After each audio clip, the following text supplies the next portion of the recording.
다 함께 찬송가 305장 나 같은 죄인 살리신 찬양하시면서 하나님께 예배를 드리기 위한 우리의 마음을 준비하겠습니다.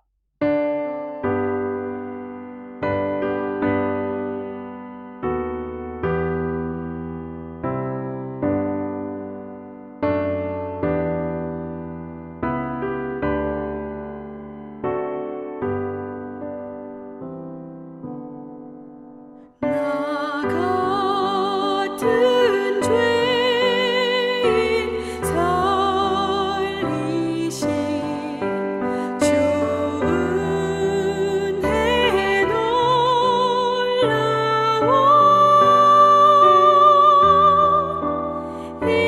잃었던 생명 찾았고 광명을 얻었네. 큰 죄악에서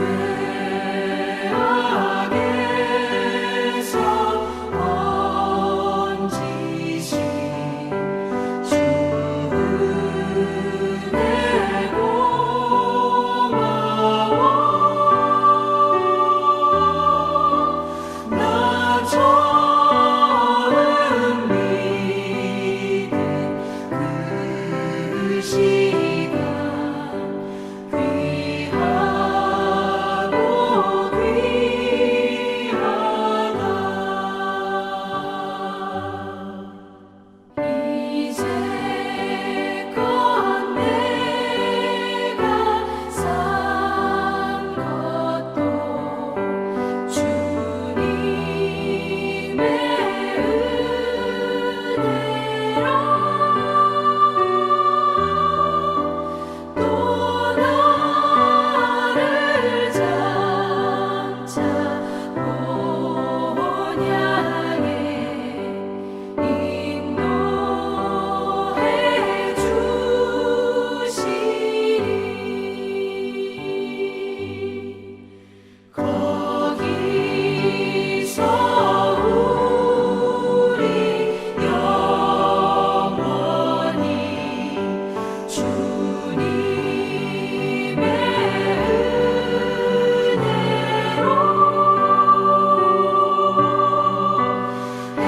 해처럼 밝게 살면서 주 찬양하리라. 아멘.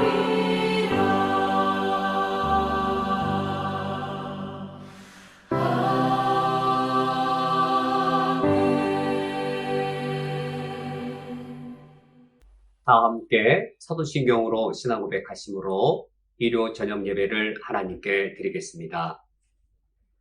전능하사 전지를 만드신 하나님 아버지를 내가 믿사오며 그 외아들 우리 주 예수 그리스도를 믿사오니 이는 성령으로 잉태하사 동정녀 마리아에게 나시고 본디오 빌라도에게 고난을 받으사 십자가에 못 박혀 죽으시고 장사한 지 사흘 만에 죽은 자 가운데에서 다시 살아나시며 하늘에 오르사 전능하신 하나님 우편에 앉아 계시다가 저리로서 산자와 죽은 자를 심판하러 오시리라.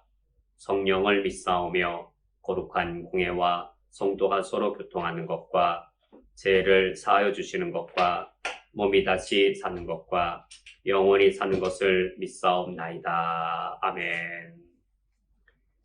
우리를 구원하여 주신 하나님 아버지시여, 이 시간 주님께서 우리에게 베풀어 주신 은총과 사랑에 감사하여 주님을 경배하며 예배하기 원합니다. 주님의 자녀로 주의 백성으로 이 시간 저희들이 함께 모여 주님의 은총과 주님의 사랑에 대하여 저희들이 영광을 올려드리며 경배하기 원하오니 우리의 예배를 받아 주시옵소서. 예수 그리스도의 이름으로 기도합니다. 아멘. 다 함께 찬송가 401장 주의 곁에 있을 때 함께 찬양하겠습니다.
다 함께 세 가지의 기도 제목으로 우리의 마음을 합하여서 중보기도 하겠습니다. 먼저 우리 교회의 공동체를 위하여 기도를 부탁드립니다. 우리 교회가 어려운 현실을 통과할 때에 하나님의 주권과 강한 통치를 더욱 경험하는 교회가 되게 하소서. 우리 교회 재정이 부족해도 사랑과 섬김과 협력으로 주의 일이 능히 가능한 것을 경험하는 교회가 되게 하소서.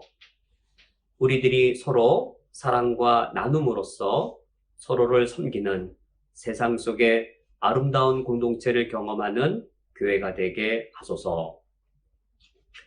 두 번째로 우리 교회의 교우들을 위하여 기도를 부탁드립니다. 코로나 회복 후 후유증 없이 직장과 일상생활을 건강하게 하실 수 있도록 지켜 주옵소서.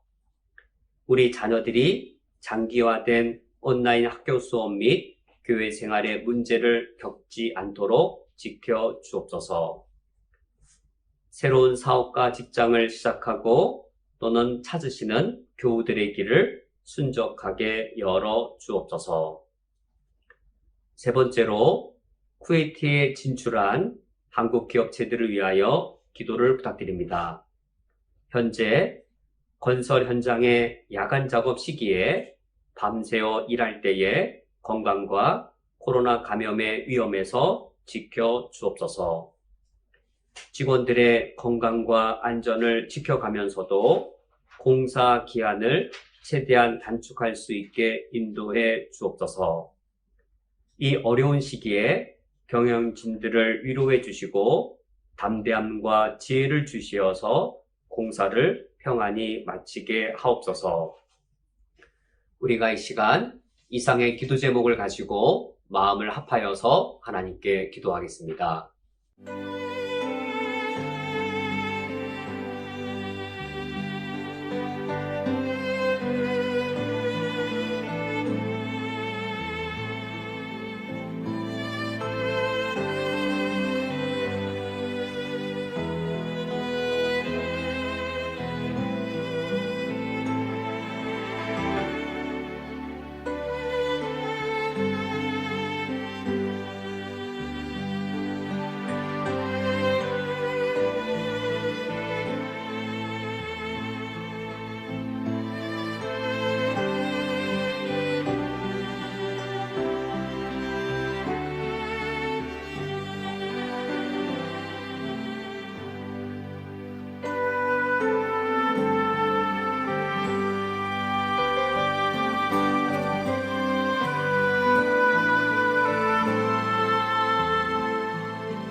하나님 아버지시여, 몸을 갖고 살아가는 저희들이 이 땅에서 여러 환난과 어려움들을 겪을 때 몸을 갖고 있는 저희들이 그 어려움들을 다 이겨내기 힘들며 때로는 저희들이 현실의 커다란 염려와 문제 앞에 이겨내지 못할 때가 있습니다. 지금 그러한 일들이 우리에게 더 많아지고 있사오며 그 어려움의 크기가 더 무거워지고 있사오니 이때 저희들이 더욱더 눈을 들어 하늘에 계신 나의 주, 나의 하나님을 바라보게 됩니다. 우리가 이 어려운 현실을 통과하면서 내가 믿고 우리가 섬기는 하나님 아버지께서 우리가 살아가는 이 현실보다 더 크시고 더 강하신 하나님이신 것을 저희들이 더욱더 분명히 보게 하여 주시옵소서. 하나님의 주권과 하나님의 선하시며 강한 통치를 우리 교회 공동체가 모두 더욱더 명확히 보며 경험할 수 있기를 원합니다. 이 세상이 돈으로 운영될지라도 그리하여 우리 교회 재정이 부족할 때 하나님 아버지 앞에 세운 계획들이 좌절될 것처럼 생각될지라도 우리들이 하나님 아버지 앞에서 사랑과 섬김과 협력으로 하나 될 때에 하나님의 능력으로 하나님의 일이 능히 가능하며 충분히 가능한 것을 우리 교회가 공동체적으로 경험하게 하여 주시옵소서.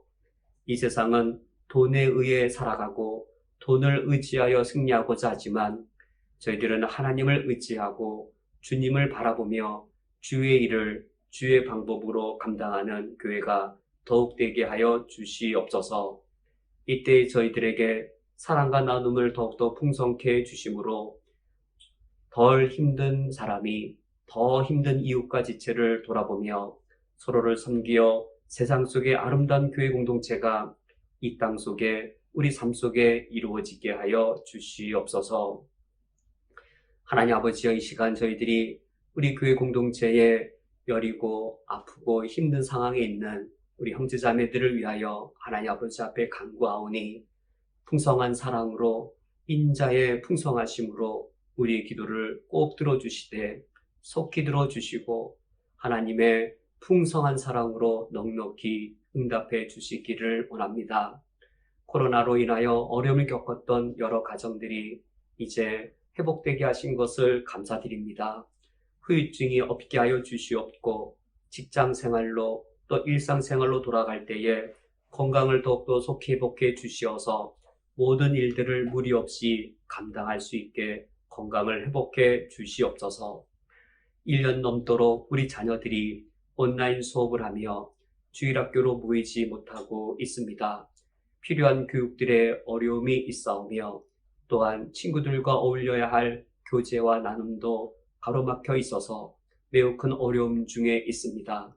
주일학교 운영에도 매우 큰 한계가 있어서 우리 자녀들에게 하나님과 예수 그리스도와 성령 하나님에 대한 신앙을 전달하는 것에 제한이 있을까 염려가 되오니 모든 상황을 이기시고 모든 상황에 제한받으시지 아니하시는 하나님께서 우리에게 지혜를 주심으로 하나님의 능하심을 누리게 해 주옵소서.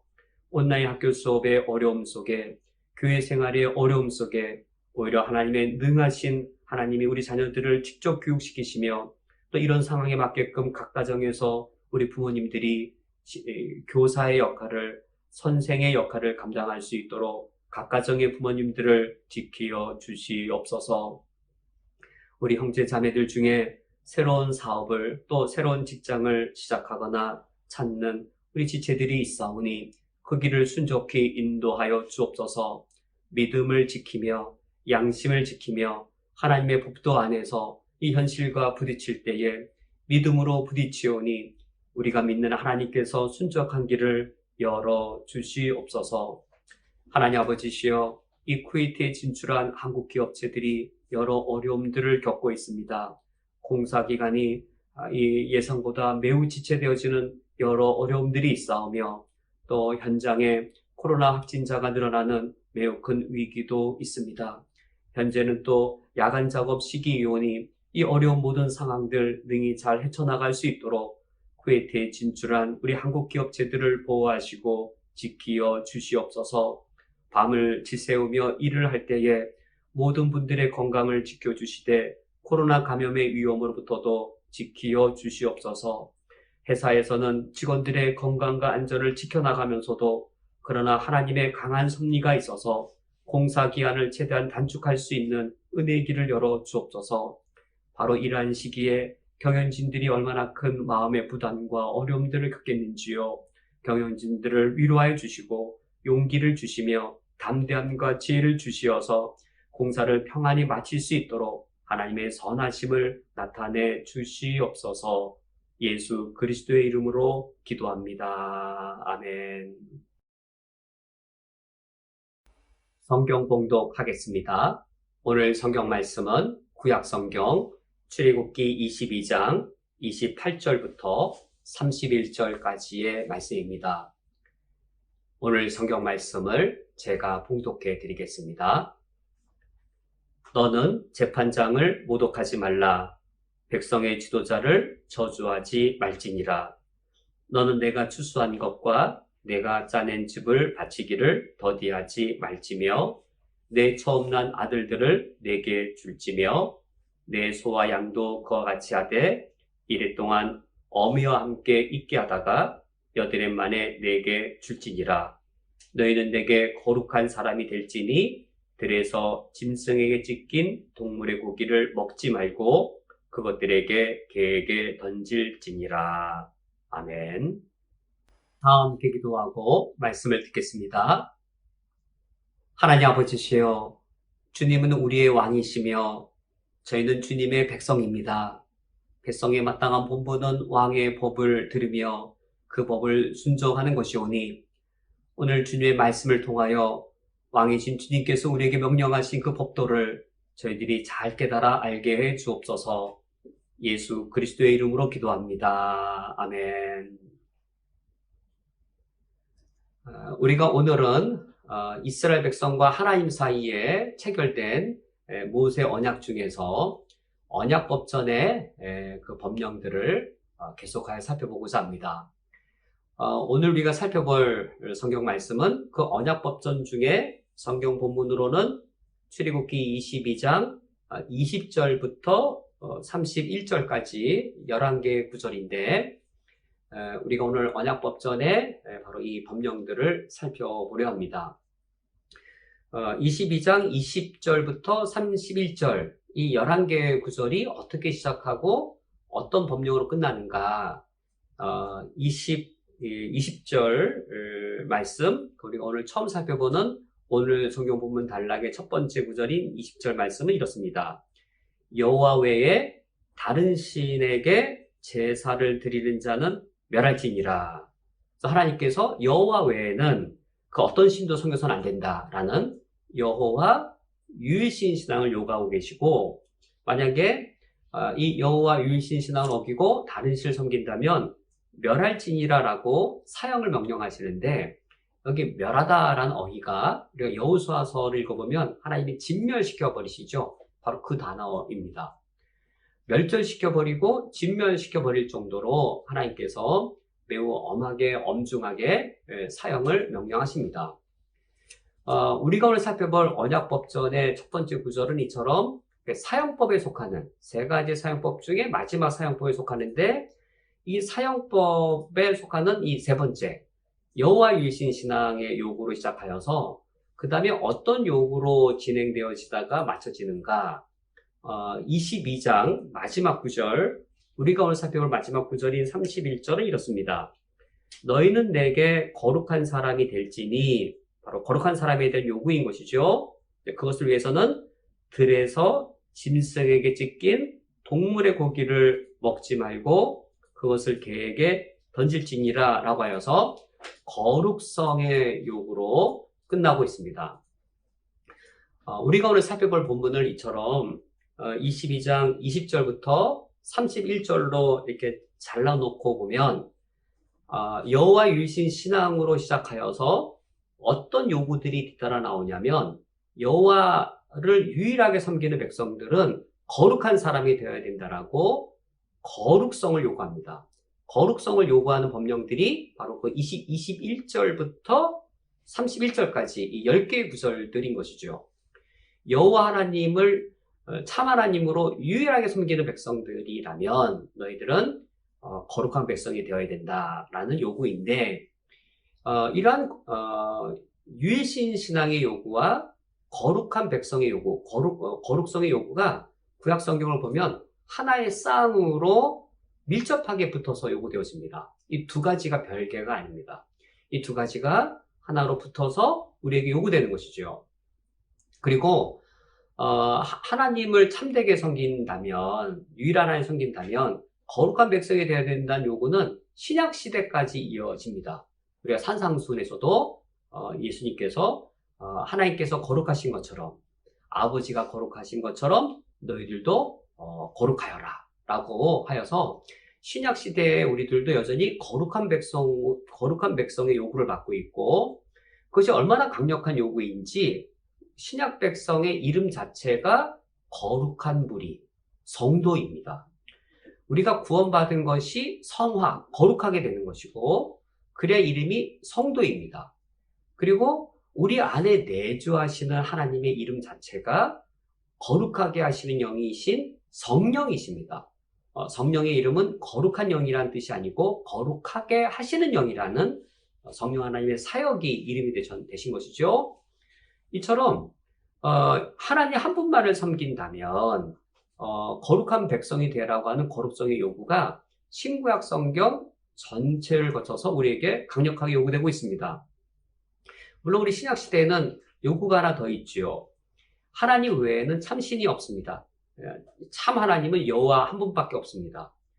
뿐만 아니라 이 세상을 창조하신 유일한 참 왕이신 하나님께서 친히 아들을 보내셨는데 그 예수 그리스도 그분만 유일한 구원자이시다. 그래서 우리 기독교 신앙은 두 가지 배태성이 있죠. 하나님 외에는 참신이 없다라고 하는 이 유일신 신앙과 예수 그리스도 외에는 참 구원자가 없다는 구원자 신앙, 이 배타적 신앙을 우리가 갖고 있는데, 이처럼 유일한 하나님, 유일한 구원자 예수 그리스도를 믿고 난 이후에 신약 성경을 보면 거룩한 백성이 되어야 된다는 거룩성의 요구가 구약 성경과 마찬가지로 우리에게 강력하게 주어지고 있습니다. 그러므로 우리가 오늘 살펴보는 출애굽기 22장의 언약 법전이 과연 수천 년 전에 과거에만 필요한 것인가? 오늘날 우리에게는 무관한 것인가? 전혀 아닌 것을 알 수 있습니다. 우리가 오늘 살펴봐야 될 것은 과연 그 거룩성의 요구가 어떤 의미이고 어떤 가치를 갖고 있느냐, 우리가 이것을 살펴보는 것이 가장 중요한 것이죠. 그런데 이제 우리가 오늘 이 성경 말씀 구절을 이제 구체적으로 살펴보기 이전에 우리가 상황과 배경을 먼저 살펴보면 본문 말씀에 대한 이해가 좀 더 도움을 많이 받을 수 있습니다. 하나님께서 이스라엘 백성들에게 그 당시 여호와 유일신 신앙과 거룩성을 요구하셨다는 말은 이 두 가지가 위협을 당하고 있거나 당할 가능성이 크기 때문입니다. 이스라엘 백성들이 가나안 땅에 들어가 살 때 여호와 유일신 신앙이 위협받을 것이고 거룩한 삶, 거룩성이 위협받을 겁니다. 이런 위협이 전혀 없다면 멸절시켜라 라고 하나님께서 강한 사역의 명령을 하실 이유가 없는 것이죠. 이처럼 엄하게 명령하실 만한 위협의 상황들이 있었는데, 여호와 유일신 신앙을 위협하고 거룩성을 위협하는 그 종교적 상황은 당시에 무엇이었을까? 그 종교적 상황은 그 당시의 종교가 다신교였습니다.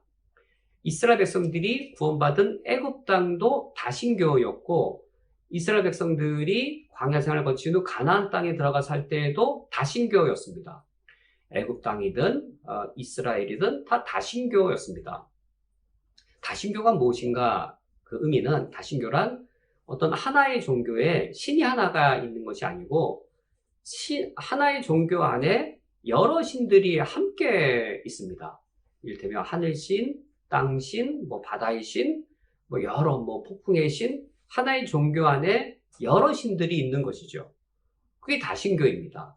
뿐만 아니라 이런 다신교 상황에서는 내가 이를테면 바알과 아세라, 그러니까 바알만 섬기는 게 아니라 바알과 아세라를 섬기고 있었는데, 여기 다곤신을 섬기는 부족도 있겠고 몰렉신을 섬기는 부족도 있습니다. 이 부족들과 함께 경제 교류를 하면서 서로가 이제 동맹을 맺고 하면서 다곤신도 더불어 섬기고 또 이제 몰렉신도 더불어 섬기는 것이죠. 다신교의 상황이란 이처럼 유일한 종교, 유일한 신앙을 말하는 것이 아니라 내가 좋으면 그 신들을 더 섬기게 되는, 이것이 다신교적인 상황이었습니다. 이런 다신교적인 상황에서는 과연 여호와 유일신 신앙은 거룩성을 요구하는데 다신교에서도 거룩성을 요구할까? 라고 할 때 그렇지가 않습니다. 이제 바알, 또 아세라, 그리고 이를테면 또 몰렉 이런 신들을 예를 들면 이 바알 신은 어떤 신이냐면 탐욕의 신입니다. 그렇다면 탐욕이 죄가 될까요? 바알 신을 섬기러 가는 사람들에게 탐욕을 부리는 것에 대해 죄라고 말할 수 있을까요? 죄가 아닌 것이죠. 그냥 성공이라는 의미로 돈을 많이 벌어서 성공하려고 한다라는 것으로 표현되어지지 바알 신을 섬긴다. 그래서 탐욕을 부추기고 탐욕을 만족시키는 그것은 사회적으로 빨리 성공했다. 사회적으로 크게 성공했다. 돈 많이 버는 바알 신의 축복을 받았다. 이렇게 표현되어지지 그 탐욕이 죄로 정죄되지 않습니다.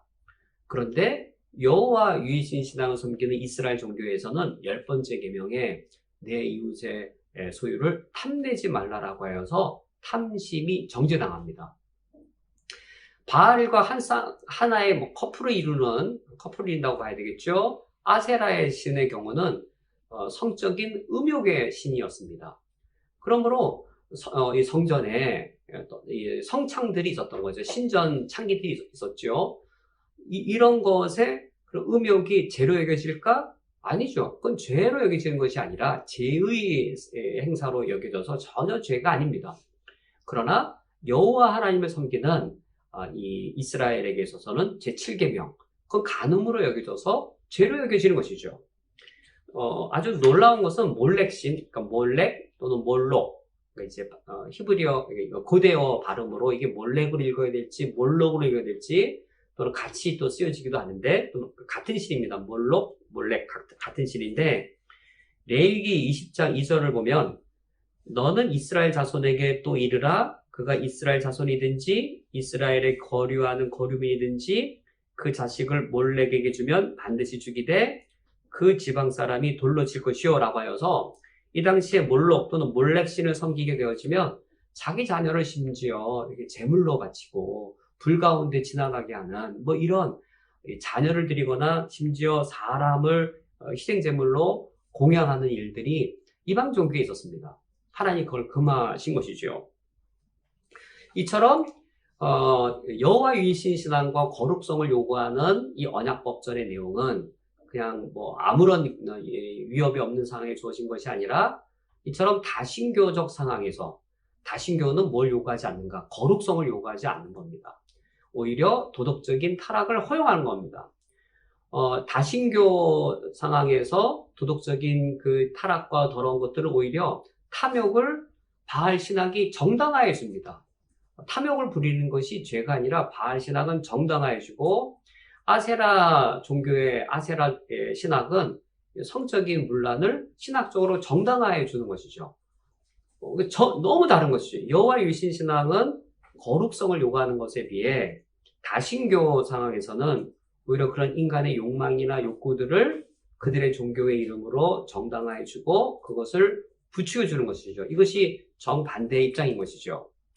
그러므로 서론에서 마지막으로 살펴볼 것은 이런 과거의 이야기가 오늘날 우리에게 상황이 맞겠나 적절하겠는가. 오늘날 우리는 다신교를 섬기지 않는데 라고 말하겠지만 사실 이제 오늘날 현대는 아니지만 우리 조선시대만 보더라도 조선이 유교 국가이면서 세종대왕의 경우는 대단한 불자였지요. 그래서 절을 짓기를 원했었던 기록도 보게 되어지고 지금 이 서울에 유명한 거리가 된 그 경복궁 옆에 삼청동길, 삼청공원도 참 아름답지요. 제가 어릴 적에 우리 아이들하고 매주 일주일에 한 번이나 두 번 이상 매주 놀러 갔던 그 아름다운 삼청공원, 삼청동길.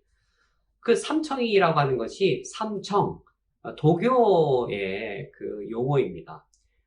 유교 국가였던 조선에서 이제 조선이란 국가를 위해 이제 삼청사인가 아마 그런 이 도교의 사제들 통해서 조선을 위해 제사를 드리듯 그거 하도록 만든 관청이 있었을 겁니다. 이처럼 이 인간이란 존재를 놓고 보면 하나의 종교를 섬기는 것이 아니라 여러 종교를 섬기고 있죠. 오늘날도 보면 한국인 중에 절에 다니는 분들인데 종교가 불교인가 싶은데 또 때가 되면 조상에게 또 제사를 드려서 뭐 유교인가 싶은데 또 때는 또 점도 보고 이런 모습이 현대인의 종교적으로도 그냥 흔한 모습입니다. 우리 기독교인이 이제 그 하나님을 섬기면서 뭐 가끔씩 절에 간다? 우리 상상이 안 가는 일이지만 우리는 하나님 한 분만 믿고 예수 그리스도 한 분만 구주로 믿는 우리에게는 상상이 안 가는 일이지만 다른 종교인들에게는 그것이 가능한 일인 것이죠. 그리고 이것이 종교적으로만 다신교인 것이 아니라 오늘날 놓고 볼 때 과거에 하늘신, 달신, 별신 뭐 이런 신들이 오늘날 더 이상 하늘신이란 말을 안 하죠. 그냥 돈이라고 말하는 것이죠. 뭐 바람신 이렇게 말을 안 하죠. 오늘날은 뭐 권력이라고 말하는 것이겠고, 고대인들은 어떤 대단히 큰 힘과 어떤 대단히 놀라운 현상들, 어떤 내 인간의 능력을, 내 힘을 능가한 것들을 바람신, 달신, 별신, 내 인생을 내 힘으로 다루지 못할 때 점치고 뭐 그랬던 것들을 오늘날은 그거를 더 이상 그렇게 부르지 않고 나보다 더 강한 힘 갖고 있는 것들, 그건 돈이죠. 강력한 언론이죠. 정치적 권력이죠. 현대의 신의 역할을 그것들이 하고 있는 겁니다. 과거에 신의 역할을 자연이 하는 것으로 오해해서 우상을 섬겼다면 오늘날은 그것에 그냥 이 액면가를 다 이렇게 지워버리고 그냥 그대로 돈을 섬기고 성적인 욕망을 섬기고 권력 욕구로 살아가고, 그래서 종교적으로 용어를 표현하지 않았을 뿐이지 그런 것들을 하나님인 양 섬기고 살아가는 현대인들의 종교적인 모습을 놓고 보면 사실 수천 년 전에 쓰여진 언약법전이 쓰여졌던 이 당시나 오늘날이나 인간의 모습은 동일합니다. 그러므로 우리가 오늘 이런 상황들을 그때의 상황이 오늘날 상황이나 종교적으로 신앙적으로는 마찬가지라는 상황을 기억하면서 이제 이 법령들의 내용들을 살펴보도록 하겠습니다.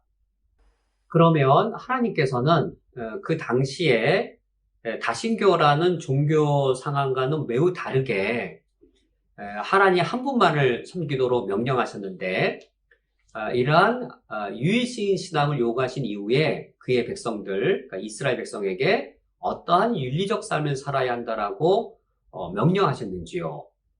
여호와 유일신 신앙을 가진 너희들은 어떠한 윤리적 삶을 살아야 된다라고 백성으로서의 법령들을 명령해 주셨는지요.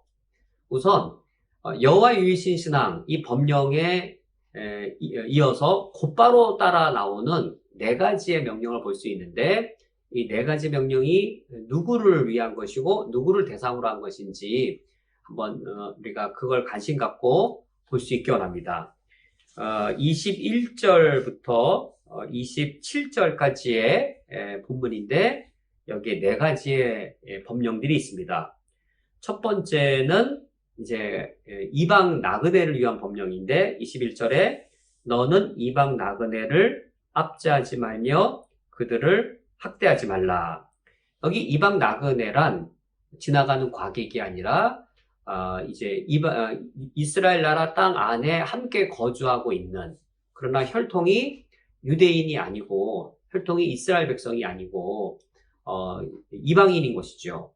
뭐 르우벤 족속 또는 므낫세 족속, 이런 이스라엘의 어떤 족속에 더불어 살더라도 그냥 어떤 가문이나 어떤 시족에 속하지 못한 그런 아무런 혈연적 연고가 없이 더부살이를 하는 그런 이방 나그네입니다.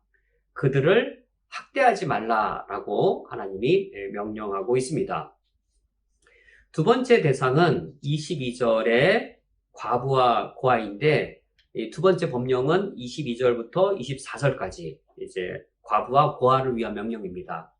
22절에 너는 과부나 고아를 해롭게 하지 말라라고 하여서 이스라엘 사회의 가장 사회적인 약자, 이방 나그네, 그리고 과부와 고아, 이 세 부류입니다.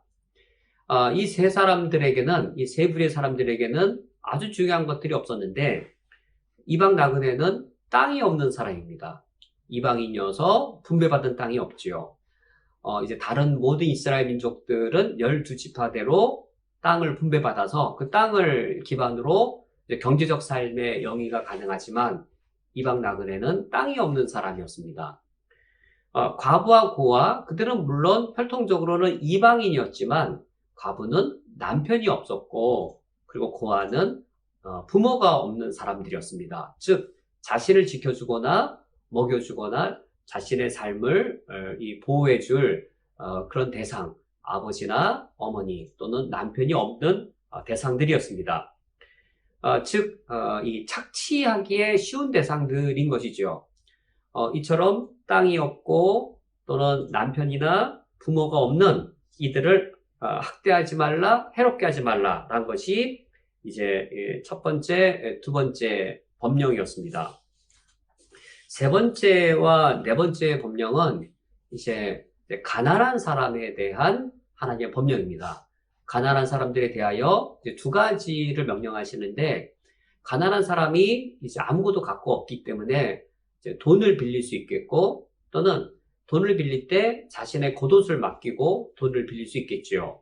그것과 관련된 법령인데, 세 번째는 25절에 내가 만일 너와 함께한 내 백성 중에서 가난한 자에게 돈을 구워주면 너는 그에게 채권자 같이 하지 말며 이자를 받지 말 것이며 라고 하여서 가난한 자에게 돈을 빌려주었을 경우 이자 받는 것을 하나님께서 금지하셨습니다. 가난한 사람이 가난 때문에 돈을 빌려주었을 경우 그 이자를 내는 것은 일반적 사람의 부담보다 몇 급절 훨씬 더 힘들 수 있는 것이죠. 그리하여 가난한 사람에 대한 이자 받는 것을 하나님이 세 번째로 금지하셨고, 네 번째는 26절과 27절인데 26절에 내가 만일 이웃의 옷을 전당 잡거든 해가 지기 전에 그에게 돌려보내라. 왜 돌려보내야 될까요? 겉옷을 전당 잡히고 돈을 빌린 겁니다. 빌린 돈을 갚지 않았는데 왜 해지기 전에 다시 그 옷을 돌려줘야 되는가? 그 이유가 27절에 그것이 유일한 옷이라. 그것이 그의 알몸을 가릴 옷인즉 그가 무엇을 입고 자겠느냐. 가난한 자에게 겉옷은 이제 낮에는 옷이 되겠고 밤에는 덮고 잘 이불이 되기 때문에 알몸으로 자는 것으로 내버려 두는 것이므로 겉옷을 돌려주어라라고 하나님이 명령하십니다. 이처럼 하나님께서 여호와 유일신 신앙을 요구하신 후 너희들에게 나만을 섬기라고 하는 내가 어떤 신인 줄 아느냐라고 하나님이 이제 하나님의 하나님 되심에 근거하여 네 가지의 법을 연달아 말씀하신 겁니다.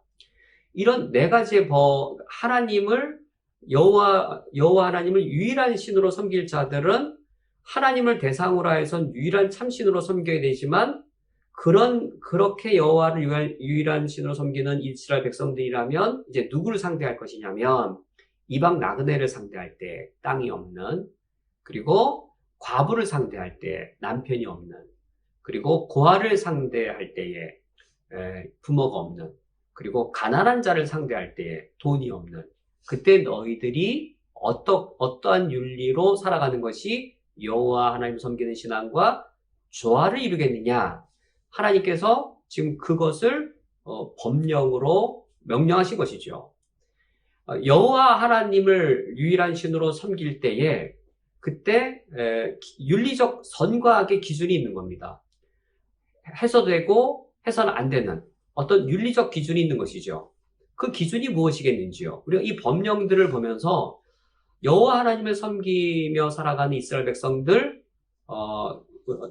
그 상대가 돈이 있고 또는 이제 남편도 있고 자녀도 있는 경우라면 이 기준을 적용하지 않을 겁니다.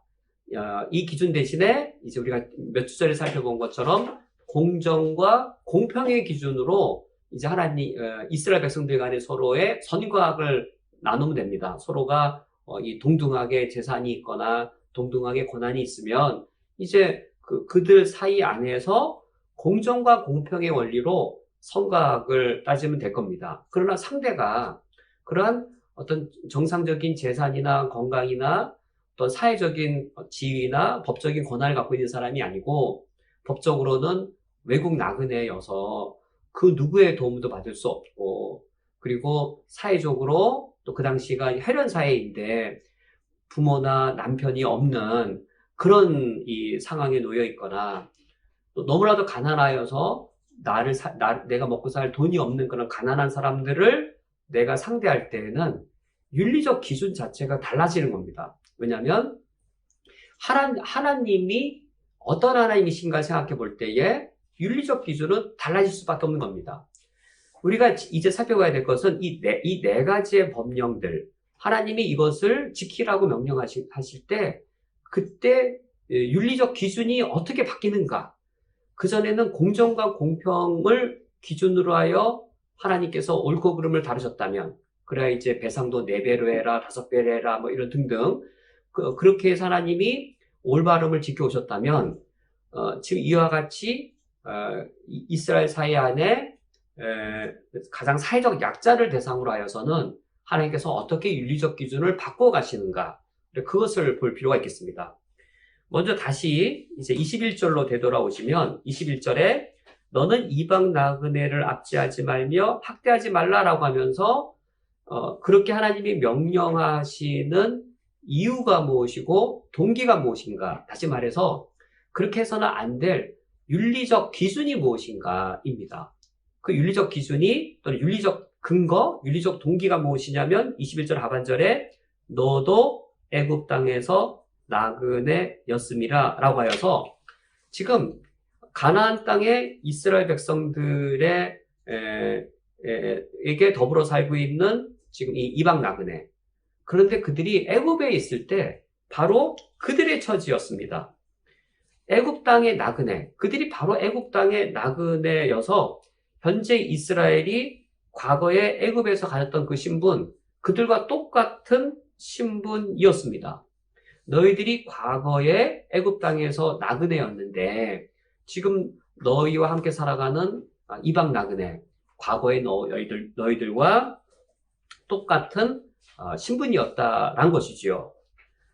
그러므로 이때 이방 나그네를 학대해서는 안 될 그 이유는 무엇인가? 우리가 출애굽기 1장과 2장을 읽어보면 이제 요셉을 알지 못하는 이 바로가 등장을 해서 이스라엘 민족을 막 학대하는 모습이 나오죠. 그들이 하나님을 향하여 막 부르짖습니다. 하나님께서 이스라엘 백성의 부르심을 들으시고 아브라함과 맺은 언약을 기억하사 그들을 구원해내신 것이죠. 지금 그것이 근거가 되어서 하나님께 역사적으로 실제적으로 은혜 받은 것이 근거가 되어서 그들이 이렇게 행해서는 안 되는 겁니다. 여기 지금 제가 방금 말씀드린 게 아주 중요한 것이죠. 하나님께서 과거에 그들에게 베푸신 은혜가 윤리적 기준이 되는 겁니다. 하나님의 구원의 은혜를 받은 우리들에게 윤리적 기준은 단순한 공정과 공평, 모든 상황 속에서 어떤 여건이든지 다 공정하고 공평하면 모든 상황의 윤리적 선인가, 그런 상황이 보편적일 수 있겠지만 지금 내가 공정과 공평을 논해야 될 대상이 혹 과부나 고아나 또 가난한 사람일 때에는 공정과 공평으로 하나님 다루시지 않으시고 이때의 윤리적 선과하게 나누는 그 기준은 무엇이냐면 내가 하나님께 받은 은혜입니다.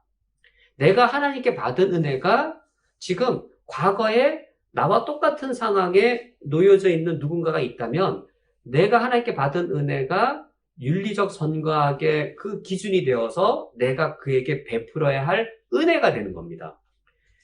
과거에 나와 같은 처지에 있는 사람을 보았을 때 내가 하나님께 받은 은혜대로 내가 그에게 베푸는 것이 윤리적으로 선이 되는 것이죠. 이것이 여호와 하나님을 유일한 하나님으로 섬기는 이스라엘 백성에 마땅한 겁니다.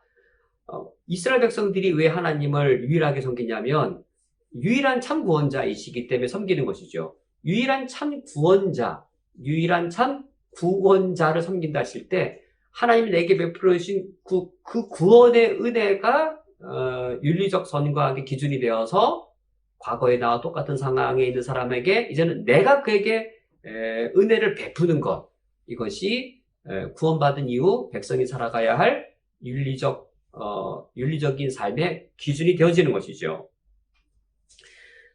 두 번째 대상인 22절부터 24절에 이제 과부와 고아의 경우를 보고 이렇습니다. 22절에 과부나 고아를 해롭게 하지 말라. 남편이 없고 부모가 없는 과부와 고아는 인간에 의해서 착취당하기에 가장 손쉬운 대상들입니다. 하루 먹고 살기가 힘든 사람들이기 때문에 이제 하루 일해서 빵 2개를 벌 수 있지만 이제 하나 줄 테니까 일해라 라고 해도 빵 하나라도 먹고 살아야 되기 때문에 그 부당한 조건을 수용할 수밖에 없는 것이죠. 이스라엘 백성들이 바로 그런 어려움들을, 그런 착취와 학대를 애굽에서 겪었었기 때문에 이처럼 스스로 살아갈 수 없고 나를 지켜줄 사람이 없는 이런 과부와 고아를 그들의 불행을 빌미 삼아 오히려 해롭게 하고 학대한다면 과연 어떻게 하시겠는가?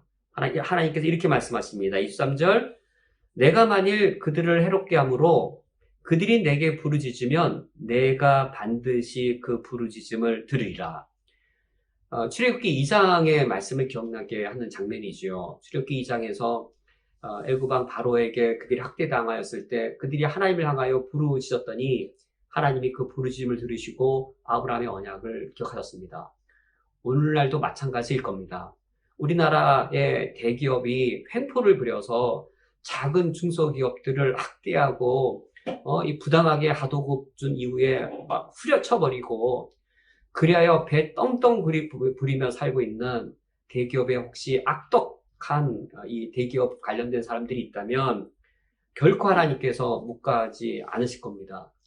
그렇다고 중소기업 사장이라고 다 착한 건 아니죠. 중소기업 사장 중에 자신과 함께 일하는 외국인 근로자들에게 부당하게 억압하고 임금을 주지 않고 착복하면서 그릇된 죄악을 저지른 중소기업 사장들이 있다면 그 외국인 근로자들의 울부짖음을 하나님이 결코 그것을 하나님께서 내버려 두지 않으실 겁니다. 반드시 그 억울한 자의 부르짖음을 하나님 반드시 들으시는 우리 하나님이신 것이죠.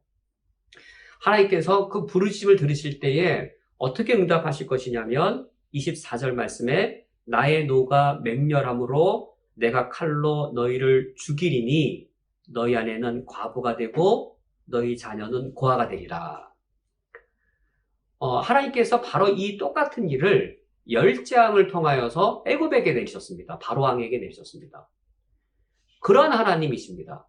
이스라엘 백성들이 이런 하나님의 분노를 경험하시고 하나님께서 이스라엘 그들의 하나님이 되어주신 것을 경험하면서 열재앙을 통해 애굽을 하나님이 치신 것을 경험하면서 그들이 구원을 받은 것이지요. 하나님께서는 지금 내가 출애굽 때 이스라엘의 하나님이었느냐? 그렇다면 나는 지금 과부와 과부의 남편이요 나는 고아의 아버지이다라고 말씀하시는 겁니다. 너희들이 남편이 없어서 과부를 이렇게 착취하느냐? 내가 바로 과부의 남편이다. 너희들이 부모 없다고 고아를 착취했느냐? 내가 그 고아의 아버지이다라고 말씀하시면서 나는 과부와 고아의 하나님이시라고 하나님이 선언하시는 것인데 이런 하나님에게는 무엇이 정의인가? 무엇이 정의이냐면 이미 우리가 살펴본 이제 동태복수법 또는 동해복수법이라고 일컬어지는 그 정의입니다. 동태, 같은 형태, 동해, 같은 해를 끼침으로 이는 이로, 눈은 눈으로 그 법을 하나님이 정의로 세우시는데 그걸 행하시는 겁니다. 그래야 24절 하반절 너의 아내는 과부가 되고 너의 자녀는 고아가 되리라. 내가 학대한 자의 처지가 되게 하리라 라고 말씀하시는 것이죠. 너가 과부와 고아를 학대했느냐? 그렇다면 내가 너를 죽여서 너가 학대한 자의 처지가 내 아내가 되고 내 자녀가 되게 하리라고 하나님 말씀하셔서 이와 같이 하나님의 정의를 이루실 것을 말씀하시므로 이스라엘 백성들로 하여금 그들 사이 안에 있는 나그네 그리고 고아와 과부를 학대하고 그리고 해롭게 하지 못하도록 명령하셨습니다. 뿐만 아니라 우리가 다른 이제 법전들 신명기 법전이라든지 다른 모세 율법의 다른 법전들을 보면 단지 그들을 해롭게 하지 못하는 정도로 그치는 것이 아니라 그들이 먹고 살 수 있도록 하나님께서 이스라엘 공동체에게 책임을 지어주십니다. 이를테면 이스라엘 백성들이 하나님께 드리는 이 11조 중에 3년째 되는 11조, 그러니까 3년째 11조, 6년째 11조, 이제 제7년은 안식년이었으므로 11조를 못 드릴 것이 없죠. 3년째 11조, 6년째 11조마다 이 11조는 고아와 가부와 나그네를 위하여 그들의 생계를 위해 쓰도록 하셨습니다. 우리 하나님이 그런 하나님이신 것이죠. 물론 고대 근동의 법전을 보면 고대 근동의 나라들도 과부나 고아 이들을 우대하는 것이 아니라 그들을 책임지게 하는 게 있는데 이 모세 언약과 다른 점이 무엇이냐면 그것은 이 고대 근동은 왕의 책임에 돌렸습니다. 그 왕의 책임에 돌렸던 말은 나는 이렇게 선한 왕이다. 심지어 김정일, 김정은 물론 다 헛된 거짓말이지만 아버지 수령이 다 먹여준다 이런 식으로 거짓된 말을 하면서 그런 말을 함으로 자기가 아주 아버지 역할하는 좋은 왕인 걸 나타내는 것처럼 내가 우리 인민들의 생계를 책임진다 그런 거짓된 지키지도 않는 거짓된 말을 해서 자기가 좋은 이 통치자인 것처럼 이 거짓된 말을 하는 것처럼 사실 이 고대 근동에서는 이 왕이 내가 왕으로 있는 이 나라의 우리 백성들 그 중에 고아와 가부 내가 먹인다 이렇게 자기 책임진다라는 식의 표현들이 있긴 있죠. 그런데 이거와 비교되어져서 이스라엘에게는 왕에게 또는 누구 소수에게 이 책임을 묻는 것이 아니라 제가 방금 전에 말씀드린 것처럼 이제 그 3년째 그 11조를 이 가난한 모든 사람들에게 나눠 쓰게 했고 이거 외에도 여러 장치들이 있었습니다. 밤 모퉁이에 있는 곡식들은 추수를 하지 못하게 한다든지 또 이 추수밭에 들어가서 손으로 까불어서 먹는 것은 허용하게 한다든지 여러 법적인 장치들을 훨씬 더 많이 해 두신 것이죠. 그리하여 이스라엘의 경우는 가난한 자, 나그네, 고아와 가부를 이스라엘 공동체가 공동체적으로 책임지게 했습니다. 11조를 거둘 때 이제 교통이 발달하지 않은 나라에 주황성소는 실로나 또는 예루살렘에 있었는데 그거를 운반해 가기가 어려운 것이죠. 처음에는 이제 지방성소의 창고에다가 11조를 모아둡니다. 지방성소의 창고에다가 11조를 모아둔 후 3년째에는 그 지방에서 그걸 사용하므로 각 지방 공동체가 그 지역에 있는 스스로 살아갈 수 없는 이 같은 공동체 일원들을 책임지게 한 것이죠. 공동체 스스로 책임지게 하신 겁니다. 하나님이 과연 어떤 하나님이신가? 여호와 하나님 한 분을 참 하나님으로 섬기는데 내가 참 하나님을 섬기는 하나님은 어떤 하나님이신가? 나에게 베푸신 은혜를 가지고 그것이 윤리적 기준이 되어 이웃에게 베풀도록 하시는 분이시고 그렇지 않으면 하나님께서 그들의 하나님이 되어서 오히려 우리를 벌하시는 하나님이시고 우리 중에 있는 그 공동체 일원들에 대하여 윤리적 책임을 감당하도록 요구하시는 하나님인 것을 알 수 있습니다. 그리고 세 번째로 25절 이제 여기 26절에 또 네 번째 이 두 가지 규정은 이제 가난한 자에 대한 규정들인데 25절에 내가 만일 너와 함께한 내 백성 중에서 가난한 자에게 돈을 구워주면 너는 그에게 채권자 같이 하지 말며 이자를 받지 말라. 여기 가난한 자에게 돈을 주었다라고 했을 때 가난한 자가 돈이 없어서 돈을 빌린 것이죠. 돈이 있는데도 돈을 빌린 것이 아니라 가난한 자가 돈을 빌릴 때에는 당장에 먹고 살 땔거리가 없어서 돈을 빌렸거나 이제 씨를 뿌려야 되는데 뿌릴 씨앗이 없어서 이제 그것을 빌리게 된 경우인 것이죠. 이때 이자율이 어느 정도였냐면 이제 그 당대 고대 근동의 하므라비 법전이나 또 다른 법전들을 보면 곡물의 경우는 33.3% 3분의 1을 갚아야 됐고 돈의 경우는 돈으로 빌린 경우는 20%를 갚아야 됐습니다. 오늘날 이자율을 따지면 이건 사채라고 말해야 되는 거죠. 사채 수준이죠. 오늘날 이자가 20%, 뭐 3분의 1? 이건 뭐 오늘날 아주 고리대금의 사채에 해당되어진 것이어서 어떤 한 가난한 사람이 씨를 뿌릴 종자가 없어서 씨앗을 빌렸을 경우 3분의 1을 갚으면 대체 뭐가 남겠는지요. 그러하다 보니 가난의 수렁에 한번 빠지면 그걸 더 빚이 불어나서 나중에는 자기 몸을 팔고 자식과 아내까지 팔아서 노예로 전락하는 아주 그 사회에 아주 이 불행의 큰 씨앗이었습니다. 그런데 돈을 빌려주고 이자를 받는 건 그거 공정한 거 아닌가요? 라고 생각할 수 있는 것이죠. 내가 돈을 빌려준 것만큼 내가 빌려준 돈을 내가 쓸 수 없는 불편함이 내게 있는데 그 불편한 것만큼 이자를 받는 것이 왜 부당한가? 공정할 수 있는 것이죠. 그러나 하나님께서는 부자의 공정함보다 가난한 자가 먹고 살아가야 할 그 그 권리를 더 우선시 하셨습니다. 26절도 마찬가지의 논리인데 26절에 내가 만일 이웃의 옷을 전당 잡거든 해가 지기 전에 그에게 돌려보내라. 그 이유가 무엇이냐면 27절 그것이 유일한 옷이라 그것이 그의 알몸을 가려 오린즉 그가 무엇을 입고 자겠느냐라고 하시면서 여호와 유일신 신앙을 요구하신 하나님 어떤 하나님인가? 27절 하반절에 그가 내게 부르짖으면 내가 들으리니 나는 자비로운 자임이라 라고 말씀하셔서 우리는 이 네 가지의 법령들이 무엇이 기준이 되어 선과 악이 구분되는지 그 기준, 두 번째 기준을 알 수 있습니다. 첫 번째는 우리가 이미 살펴본 대로 내가 하나님께 받은 은혜입니다. 내가 하나님께 받은 은혜가 기준이 되어서 내가 하나님께 은혜 받을 때 그때 나와 똑같은 상황에 처지에 있으면 나도 그 은혜를 베풀어야 됩니다. 그건 내가 착해서 하는 게 아니고 그렇게 베풀므로 난 선한 사람이다 라고 말할 수 있는 게 아니라 그건 너무나도 마땅한 도리인 것이죠. 인간이라면 그렇게 해야 되는 것이죠. 내가 받은 바대로 이제는 나와 똑같은 처지에 있는 사람, 내가 가장 그 사람의 처지를 잘 알기 때문에 그것을 그에게 갚는 것이죠. 하나님께 은혜 받은 것을 내가 그에게 받은 것이어서 우리 그리스도인들은 은혜의 빚이란 말을 잘 알고 있습니다. 은혜의 빚인 것이죠. 빚을 갚은 거예요.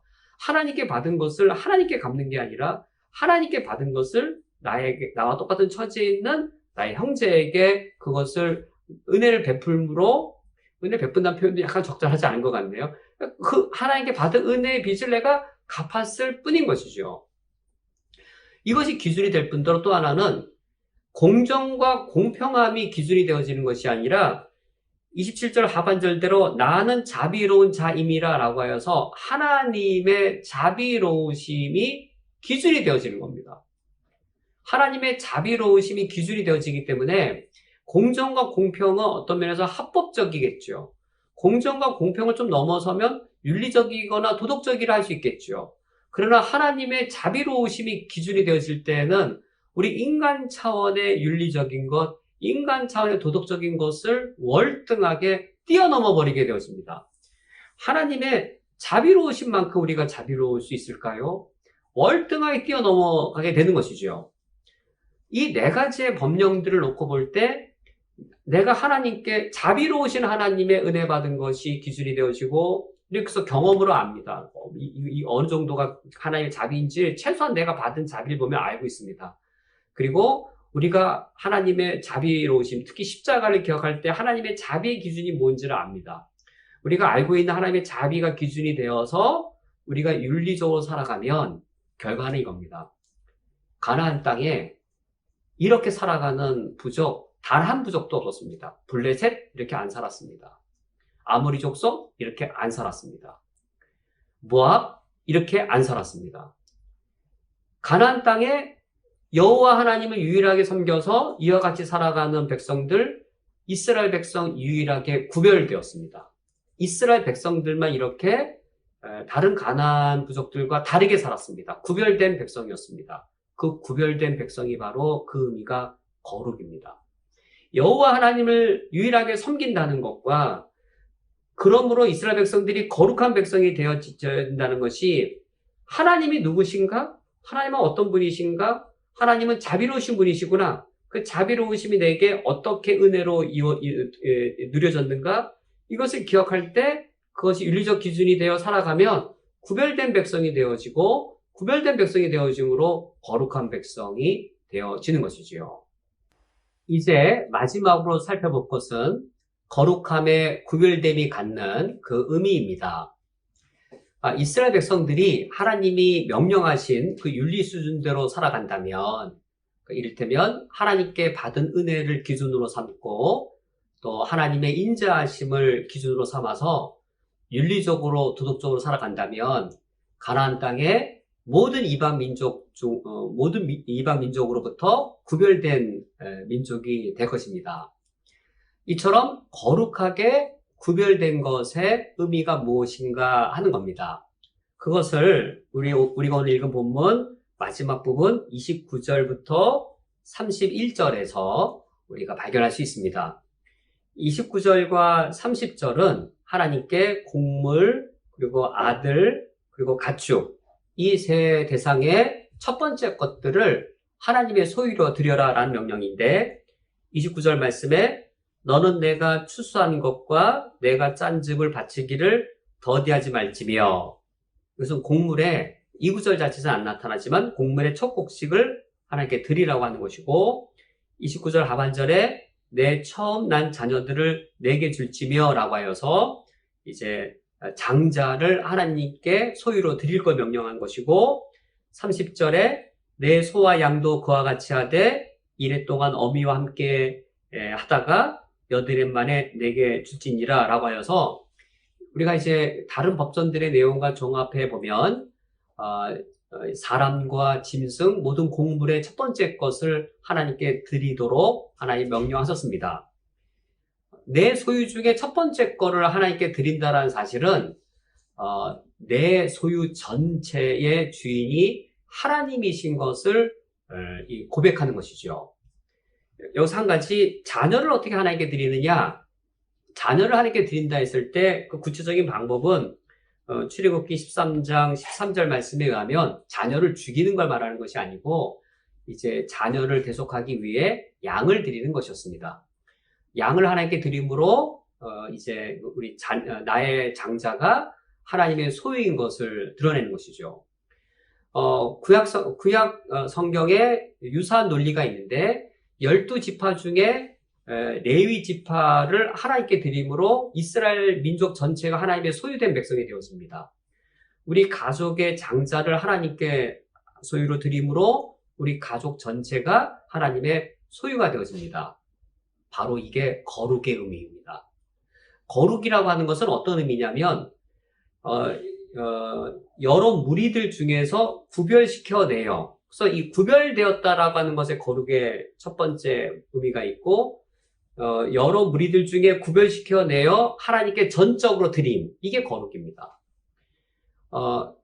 다시 말해서 거룩한 백성이라고 할 때 백성 자체가 거룩한 게 아닙니다. 똑같은 인간이죠. 이스라엘 백성이든 아모리든 블레셋이든 똑같은 죄인이죠.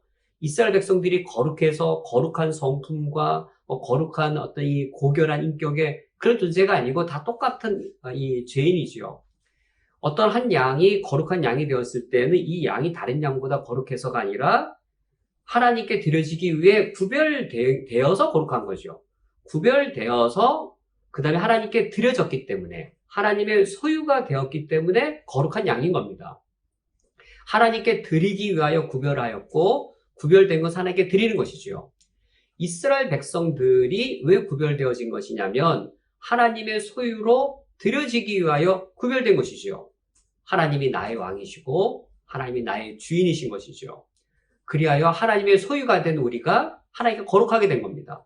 이스라엘 백성들이 시내산에서 언약 체결을 하면서 너는 세계에서 나의 소유된 백성이요, 나의 소유요, 그리고 거룩한 백성이요, 제사장 나라가 될 것이라고 했을 때 이스라엘 백성의 놀라운 축복이 하나님의 소유됨이었습니다. 하나님께 소유됨이라고 한 것과 거룩이라고 하는 것이 연동되어지고 그리고 상당히 일치가 되어지는 개념인 것이죠.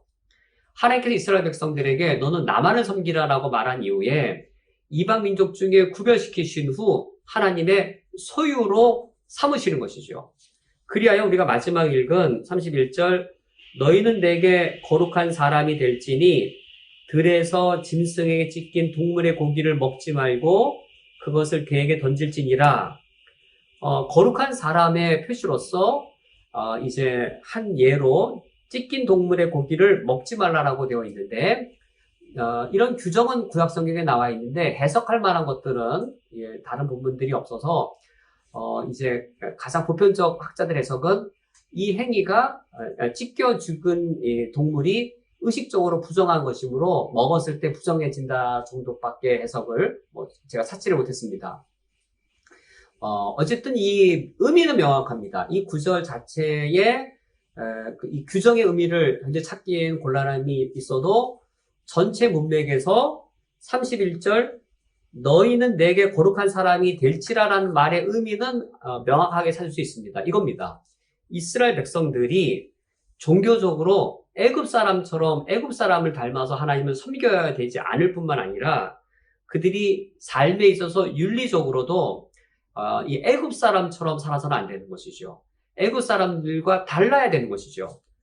그래서 사람들이 구별되었을 때, 이 사람 구별되었네? 왜 이렇게 구별되었지? 라고 물으면 나는 하나님의 소유이기 때문입니다. 나는 하나님의 백성이기 때문에 다른 신을 섬기는 사람들과 다를 수밖에 없습니다. 내가 왜 자비를 행하냐면 내가 자비로워서가 아니라 나는 하나님의 소유인데 나의 주인이신 하나님이 인자하시고 자비로우셔서 하나님의 소유인 내가 자비를 행할 수밖에 없는 겁니다. 마땅히 자비를 행하는 겁니다. 라고 말하는 것이므로 거룩의 궁극적인 의미는 구별됨에 의하여 하나님의 소유됨에 있습니다. 오늘 말씀을 맺도록 하겠습니다. 우리 하나님 아버지 앞에 오직 다른 신이 아닌 오직 하나님 한 분만을 섬기도록 우리에게 명령하십니다. 그 명령은 우리가 물론 종교적으로도 하나님만을 섬겨야 될 아주 막중한 우리의 신앙의 의무가 있을 뿐만 아니라 윤리적으로 도덕적으로 우리 하나님 되심을 드러내는 것에 있습니다. 우리가 하나님께 받은 은혜의 빚을 갚음으로 드러내고 우리 하나님 인자하신데 우리가 하나님 우리에게 명령하신 인자의 법을 지켜서 우리가 구별되어질수록 우리 하나님의 하나님 되심이 드러나는 것이죠. 이 세상 사람들이 보기에 우리가 그들과 다르고 그들과 구별되어질 모습을 보면 볼수록 저 사람들의 하나님은 이런 분이구나. 하나님의 소유인 자들인 저들의 모습을 보니 저들이 섬기는 하나님 이런 분이구나 라고 하는 것이 드러나게 되는 것이지요. 이것이 바로 거룩의 의미입니다. 이번 한 주간 우리가 하나님 아버지 앞에 거룩한 백성으로 살아갈 수 있기를 주님의 이름으로 축원드립니다. 함께 기도하시겠습니다. 하나님 아버지시여, 우리가 바알과 같은 신을 섬겼더라면 나의 탐욕이 얼마나 더욱더 탐욕스럽겠는지요.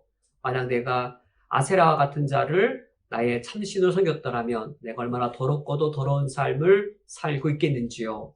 그러나 하나님께서 내게 여호와 하나님을 섬기게 하심으로 하나님을 닮으며 하나님의 법도를 지키어 거룩한 백성으로 우리를 만들어 가시오니 이에 감사드립니다. 하나님 아버지 앞에 감사와 찬양과 더불어 거룩한 백성으로 살 것을 다짐하오니 이것을 실천할 수 있도록 성령의 능력을 더하여 주옵소서. 예수 그리스도의 이름으로 기도합니다. 아멘. 다 함께 주기도로 오늘 예배를 폐하겠습니다. 하늘에 계신 우리 아버지여, 이름이 거룩히 여김을 받으시오며 나라가 임하시오며 뜻이 하늘에서 이루어진 것 같이 땅에서도 이루어지이다. 오늘 우리에게 일용할 양식을 주시옵고 우리가 우리에게 죄 지은 자를 사하여 준 것 같이 우리 죄를 사하여 주시옵고 우리를 시험에 들게 하지 마시옵고 다만 악에서 구하시옵소서. 나라와 권세와 영광이 아버지께 영원히 싸움나이다. 아멘.